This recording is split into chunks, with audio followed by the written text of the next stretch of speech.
I'm going to start with, tell us a little bit about your characters, and we'll start with you, Amber.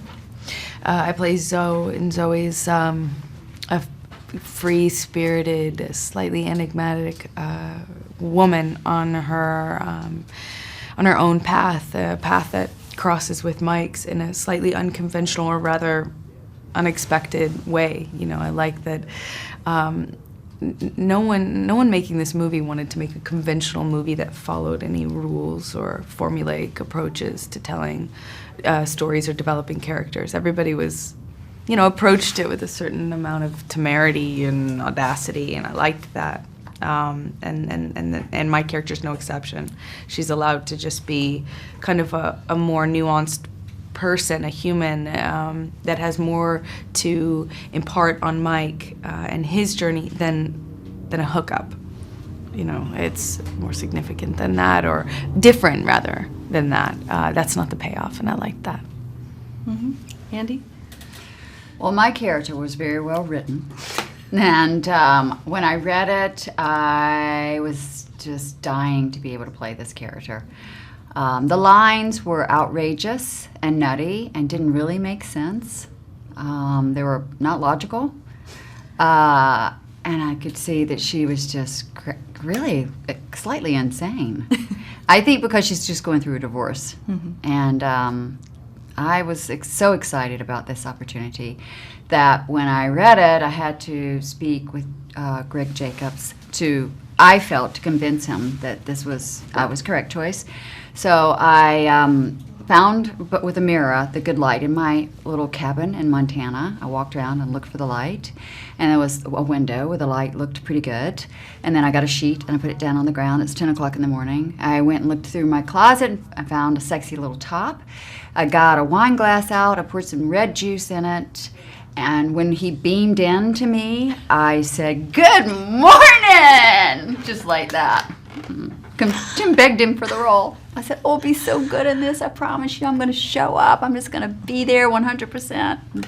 So I got the role. Fantastic. That's a great story. So speaking of Greg, talk about working with the center of the creative center here, which is Channing and Greg and Stephen. How was that to working with them? Can you talk about that? I love this team. Channing and Reed and Greg and Stephen, they're all brave and unafraid to make a story their way. I like that they don't follow conventional expectations. They don't follow the rules. They do what they want to do, and I respect that. They're not out to make a story we've seen before or do it with characters that we've seen a million times. They're not interested in that, and I love that about them. It's about them as people, and how talented they know they are to be able to do that.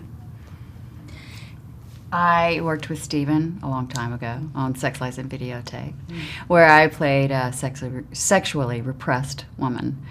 And I think it's ironic that this is the character I got to play with him. So, now that I'm all grown up and really, really grown up, this is the character I get to play, the wild, sexy woman. And I had a great time working with Channing. I was a little intimidated because he's just like this huge thing right now. He's got everything going on. But he was a super neat, super sweet young man. Very nice guy. And the more I've seen him talk, like today, just hearing what his response was, he's got a huge heart. So not only has he got everything going on and he's talented, but he's got a gigantic heart. So I'm very fortunate to be a part of this group. And the director, Greg, really let us all do our own thing, and then came in. I started to get scared because I thought I was being too big. I thought I was being too broad. And we didn't have a lot of time. Some of the things I did in one shot. I did, like the thing when I go up to Joe and unzip him, it was all one shot. So I was like, okay, that's it. No more. But he reassured me that it was okay, that I was being all right, without really passing any judgment because he wanted to be sure. He goes, "Are you okay?" So there was a lot of freedom in it, and the writing's perfect. It was just, the writing's great. I mean, he did a wonderful job. There was a line in there where I called my group of friends cougars, and I didn't like it, and they let me take it out, and I explained to them why, and they agreed 100% that it was demeaning to women. Because women, as we get older, we should be allowed to be just like men as they get older. Wonderfully beautiful sexual creatures that have an array of fellas that we can entice. We don't have to be limited anymore like we used to be. That was a great answer.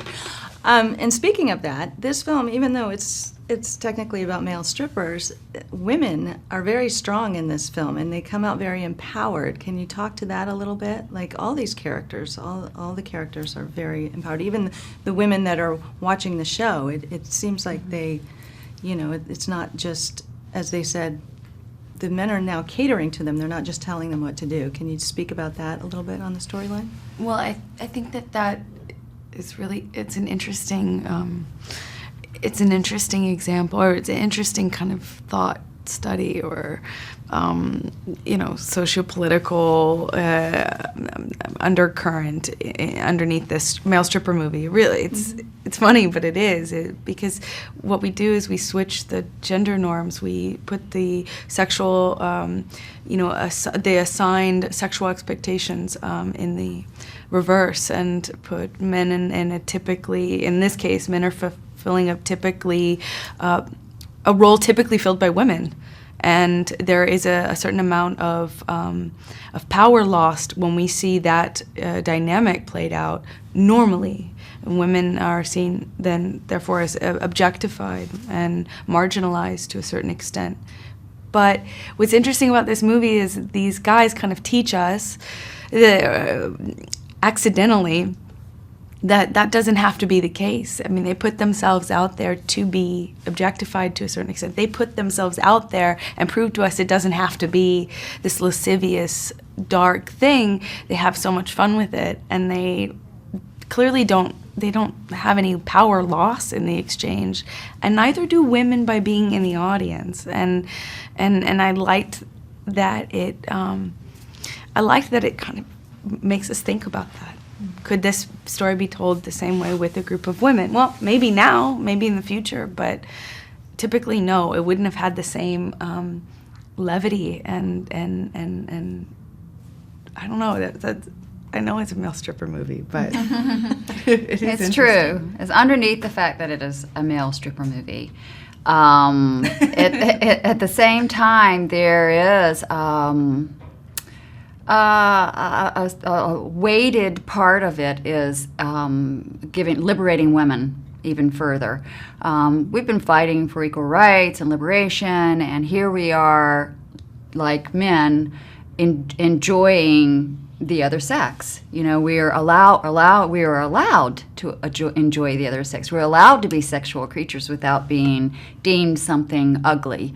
And it explores that whole part of empowering ourselves to be able to embrace our sexuality, and the fact that surprise, we enjoy sex and we enjoy men.